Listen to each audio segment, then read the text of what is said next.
యేసు ప్రభు మంచివాడా చెడ్డవాడా? ఆయనకి ఎందుకు సిలువేశారు?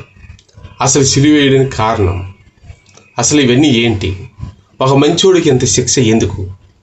అసలు కారణం ఏంటి అంటే అసలు విషయం చెప్పనా? ఎందుకు సిలువేశారు ఏంటంటే జాగ్రత్తగా ఆలోచించండి. నీతిమంతుడికి అనేకమైన శోధనలు అని బైబిల్లో ఉన్నది. ఎప్పుడైనా నిజం చెప్పినోడికే కష్టాలు, అబద్ధం చెప్పినోడికి ఏమీ లేదు. నిజం చెప్పామా మనిషికి చాలా కష్టం. యేసు ప్రభువు అబద్ధం చెప్పడానికి భూలోకానికి రాలేదు, అన్నీ నిజం చెప్పడానికి. ఎందుకంటే ఆయనకన్నా 6 నెలల ముందు యోహాను గారు వస్తారు. ఆయన ఏం చెప్తారంటే, నేను సీదా మనిషినే, కానీ నా వెనక వచ్చిన వాడు శక్తిమంతుడు. ఆయన చెప్పులు ఓరు ఇప్పటికి కూడాను నేనైతే యోగ్యుని కాను అంటాడు. నాకన్నా శక్తిమంతుడు ఆయనే ఆయన చెప్తాడు. ఆయన గొప్పవాడని, ఎందుకంటే దేవుడని ముందే చెప్పబడింది.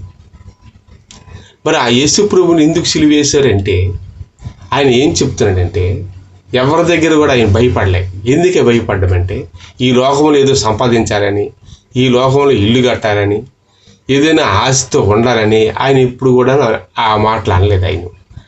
ఆయన అంటే 100 కోట్లు వజ్రాలు వచ్చేస్తాయి జనాలు. ఎందుకంటే ఆయన చనిపోయిన లేపేవారు.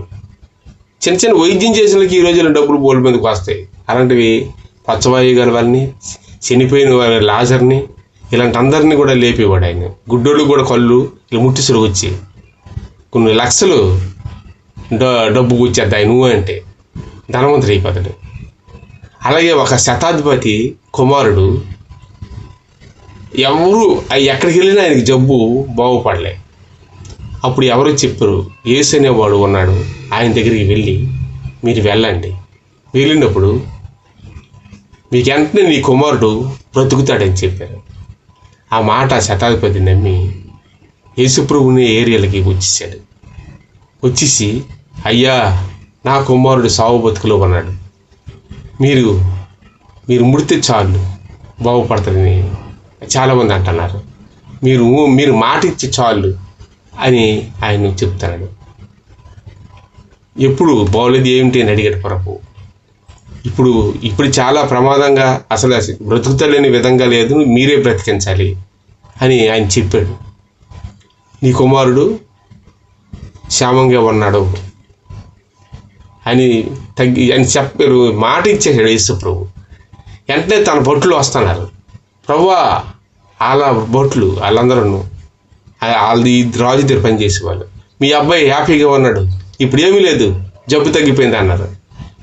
ఎప్పుడు సెలవు ఇచ్చాడు? ఇప్పుడే ప్రభు ఇచ్చాడు, ఇచ్చినట్టే తగ్గిపోయాడు. అలాంటి అద్భుతాలు చేస్తున్న దేవుడు ఆయనకి కోట్లు ఇచ్చేస్తారు. ఆ రోజుల్లో వైద్యాలే లేవు. కానీ ప్రభు డబ్బు గురించి రాలేదు, ధనం గురించి రాలేదు.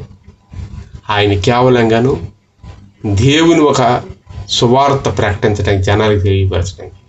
అయితే యేసు ప్రభు ఎలా చెప్పగానే తగ్గిపోయింది. అలాంటివి ఎన్నో అద్భుతాలు. అయితే దైవ కుమారుడు నేనే సత్యం, నేనే జీవం అన్నాడు దేవుడు. ఎందుకంటే ఎవరైనా నిజమైన దేవుడు అనకపోతే ప్రజలకు తెలియదు కదా. ఎందుకు అనాలంటే, మానవుడు పాపంతో ఉండేటప్పుడు ఆదిలో మనం పితరులు చేసిన, ఆదాము అవ్వ చేసిన పాపం వల్ల మనకు దోషములు అంటాడుతున్నాయి. మన పాప క్షమాపణ కావాలంటే ఒక పరిశుద్ధుడు కావాలి. ఆ పరిశుద్ధుడు యేసు ప్రభువే. ఘోర పాపములు మోయిచున్న దేవుని గొర్రెపిల్ల అంటారు. ఆ రక్తంలో మనం కడగబడాలి.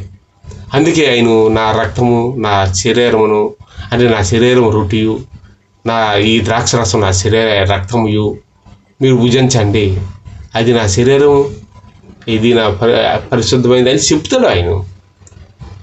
ఎందుకంటే పరిశుద్ధమైందని తెలియపరుస్తుంది. మీరు దీన్ని తీసుకున్నప్పుడల్లా జ్ఞాపకం చేసుకోండి అని.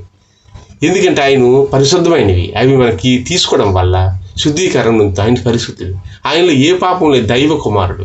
ఆయన క్షమిస్తే కానీ ఆయన రాజ్యంలోకి మన పరలోకం వెళ్ళం. అందుకు భూమి మీద ఉన్న ప్రతి ఒక్కడు కూడా పాపానికి గురైన ఉన్నవాడు. సాతాను మాటలు మన పితరులు నమ్మారు కనుక ఆ పాపం మన మీద ప్రవేశిస్తుంది కనుక రక్తంలో కడగబడాలి. యేసు రక్తంలో మనం కడగబడాలి.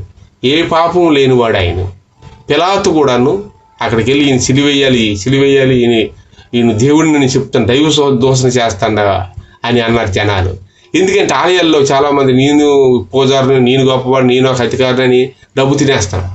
ఈలోపు నిజమైన దేవుడు మీరు మాయ చేయకూడదు, జనాలకి ఉన్నది ఉన్నట్లుగా చెప్పండి అని ప్రభువు చెప్పడం వలన వాళ్ళ వ్యాపారం ఎక్కడ పోద్ది, వ్యాపార గుడ్ల కింద చేశారు.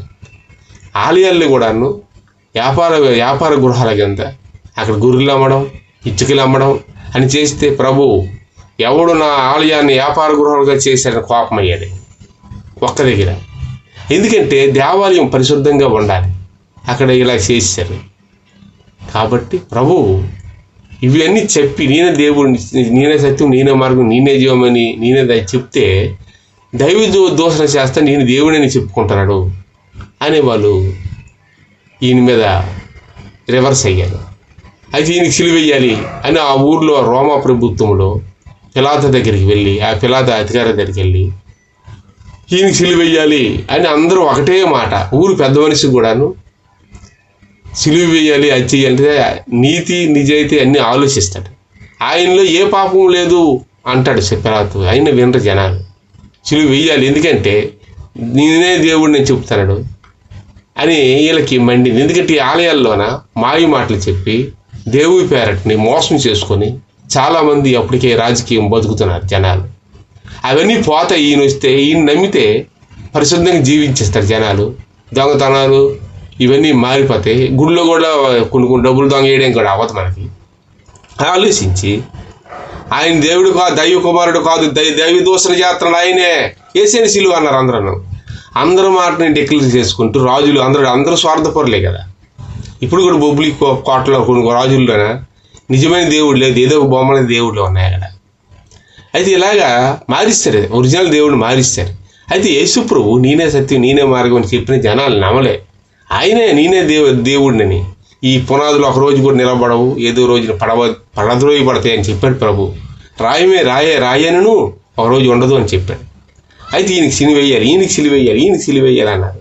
పిలాతు గారు వచ్చి నాకును నా పిల్లల మీదకి దోషం రాకూడదని అక్కడ చేతులు కడుక్కుంటూ, సరే మీరేనట్టనే ఆయన అతను తెలుసు అతను నీతిమంతుడని తెలిసి కూడా చేతులు కడుక్కొని నా మీదకి పాపం రావకూడదని ఆయన చేతులు కడుక్కొని, సరే మీ నిమిత్తమే ఆయనకి సిలువేయడానికి నేను అప్పగించుతున్నాను, నేను ఊరికి పెద్ద, నేను ఒక రోమా ప్రభుత్వంలో రోమా అధికారిని కనుక ఒక నియమం మీ అందరూ మాట చెప్పున, మీ సాక్ష్యాలతో చెప్పున మీరన్నట్టుగా ఆయన సిలువేసుకోండి అని చెప్పి వదిలేశాడు.